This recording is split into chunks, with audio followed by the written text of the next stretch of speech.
Colombiana di nascita, veneta di cuore. Ciao a tutti, o mejor dicho, hola a todos. Sono Patricia Castañeda, nata in Colombia e residente in Veneto dal 2007, dove mi sono trasferita con tutte le carte in regola, perché dal mio punto di vista non è concepibile che una persona cominci una nuova vita in un altro paese se non rispettando le sue leggi. Mi sono subito riconosciuta nella società veneta, nella sua filosofia, nei suoi valori e bisogna dirlo, i veneti sanno apprezzare chi si dà da fare.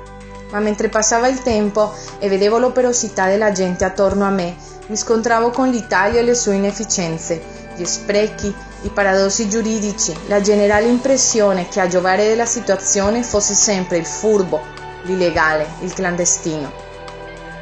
Vedo anziani che dopo aver lavorato una vita, nel migliore dei casi, vengono liquidati con pensioni che è indegno di finire tali. Vedo persone che hanno fatto sacrifici enormi per pagare mutui e prestiti, per comprare una casa, il furgone nuovo per l'attività e il negozio che hanno sempre sognato e si vedono tassare il frutto del loro lavoro in maniera inumana. Poi mi sono chiesta, ma dove vanno a finire questi fiumi di denaro?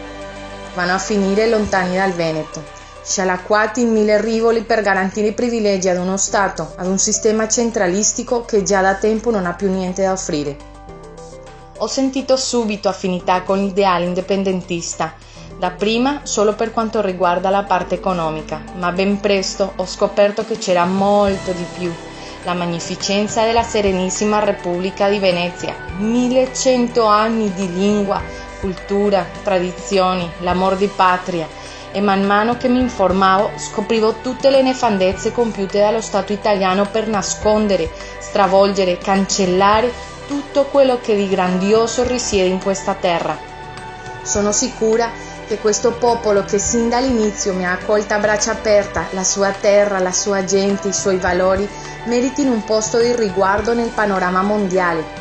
Voglio che il mondo sappia che la Costituzione degli Stati Uniti d'America ha preso spunto dal diritto della Serenissima Repubblica di Venezia, che la prima donna laureata al mondo proviene dalla Università di Padova. Voglio che si sappia che Marco Polo, Vivaldi, Canaletto, Palladio, Goldoni, Marcantonio Bragadin, per citare alcuni nomi, erano veneti, sì, veneti. Sono convinta che l'indipendenza arriverà presto e che potrò, assieme a milioni di veneti, salutare la rinascita della Repubblica Veneta e che il suo millenario grido risuonerà ad ogni angolo, dal lago di Garda alle Dolomite, dalle montagne alla laguna. E allora, ruggite leoni, par terra, par mar, San Marco!